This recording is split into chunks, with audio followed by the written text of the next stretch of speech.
तो आज की क्लास में हम लोग इस सारणी को देखेंगे। जैसा कि सारणी लिखा हुआ है, पहले है कांच, उसके बाद है लाइलॉन, इसके बाद है ऊन, उसके बाद है सिल्क, उसके बाद है धातु, उसके बाद है रबड़, उसके बाद है मोम, उसके बाद है प्लास्टिक, उसके बाद है गंध। तो इसमें देखना है कि जब दो वस्तु को, इसके पहले वाले क्लास में हम बताए थे कि जब दो वस्तु को घर्षण करते हैं, ठीक है, इस तरह से समान आवेश जब रहता है, दो वस्तु को घर्षण करते हैं तो कुछ आवेश दूसरी वस्तु पर चला आता है, ठीक है। तो कुछ वस्तु धनात्मक और कुछ वस्तु ऋणात्मक हो जाता है। ये हम लोग पार्ट 1 और पार्ट 2 वीडियो में देख चुके हैं। अब इसमें से इस सारणी इसलिए बताया गया है कि जो दो वस्तु को घर्षण करेंगे उसमें जो ऊपर रहेगा उसमें धनात्मक आवेश आएगा और जो नीचे रहेगा उसमें ऋणात्मक आवेश आएगा। यानी कि अगर हम कांच को ऊन के साथ रगड़ते हैं तो सारणी में कांच ऊपर है और ऊन नीचे है, इसलिए कांच पर प्लस आवेश आएगा और ऊन पर माइनस आवेश आएगा। जस्ट अगर हम ऊन के साथ रबड़ को रगड़ते हैं तो रबड़ नीचे है और ऊन ऊपर है, इसलिए ऊन पर प्लस आवेश आएगा और रबड़ पर माइनस आवेश आएगा। इसमें देखना कि सारणी में जो ऊपर रहेगा उस पर प्लस आवेश और जो नीचे रहेगा वह माइनस आवेश। जैसा कि हम अगर किसी प्लास्टिक वाले पेन को बाल से रगड़ते हैं तो मान के चलते हैं कि यह प्लास्टिक है और बाल को हम लोग थोड़ा सा यह कपड़ा पर रगड़ते हैं तो कपड़ा ऊन है, तो ऊन ऊपर हुआ और प्लास्टिक नीचे हुआ। अब देखते हैं ऊन सारणी में ऊपर है और प्लास्टिक नीचे है, यानी कि ऊन के साथ प्लास्टिक रगड़ेंगे, घर्षण कराएंगे तो ऊन पर प्लस आवेश आएगा और प्लास्टिक पर माइनस आवेश आएगा। इस सारणी को ध्यान से लगातार रट लेना है सीरियल नंबर से। कांच, लाइलॉन, ऊन, सिल्क, धातु, रबड़, मोम, प्लास्टिक, गंध। ठीक है, यहां तक क्लियर हो गया। इस सारणी को आप नोट कर लीजिएगा और ये लिख भी लीजिएगा कि सारणी में जो दो वस्तु को जब आपस में घर्षण करेंगे तो सारणी में जो ऊपर रहेगा उस पर प्लस आवेश आएगा, जो नीचे रहेगा उस पर माइनस आवेश आएगा। इसे नोट कर लीजिए। ठीक है, आगे अब देखते हैं थोड़ा सा। अब यहां पर एक जानना है, एक क्वेश्चन ऑब्जेक्टिव पूछते रहता है। वो क्या है कि एक इलेक्ट्रॉन पर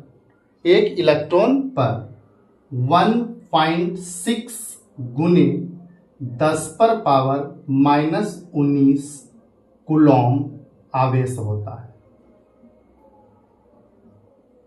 ठीक है, ये मेन पॉइंट हमने क्या लिखा है, ध्यान रखिएगा। एक इलेक्ट्रॉन पर 1.6 गुने 10⁻⁻19 सी मतलब कूलॉम आवेश होता है।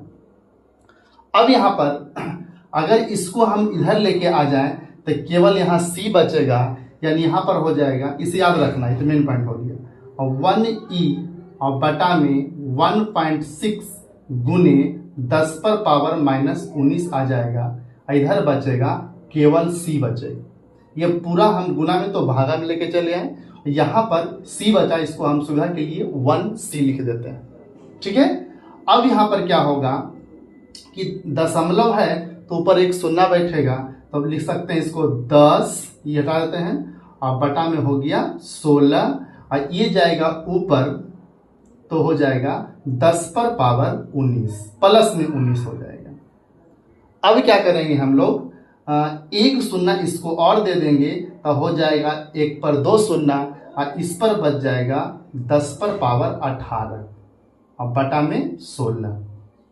ठीक है, अब क्या करते हैं, इसको हम भागा देते हैं, इसको रहने देते हैं और 100 को भागा देते हैं 16 से। और रफ में देख लेते हैं, 16 से भागा देंगे अगर मान लीजिए 100 में तो 16×6 96 पहले होगा।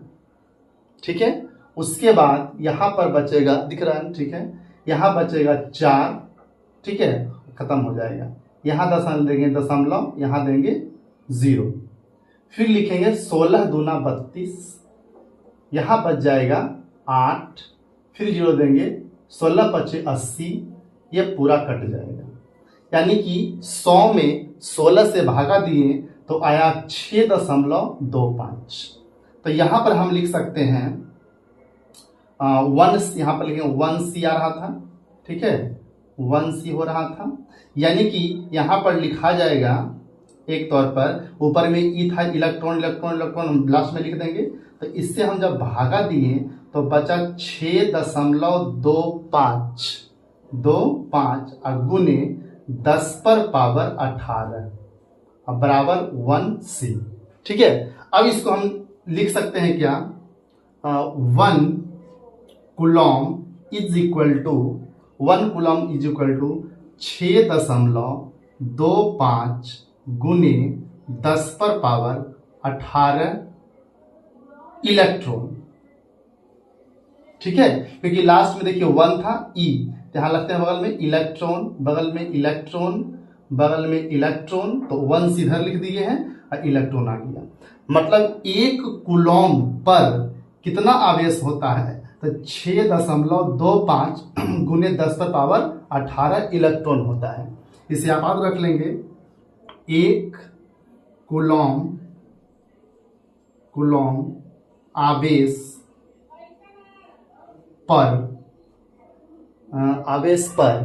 6.25 गुने 10 पर पावर 18 इलेक्ट्रॉन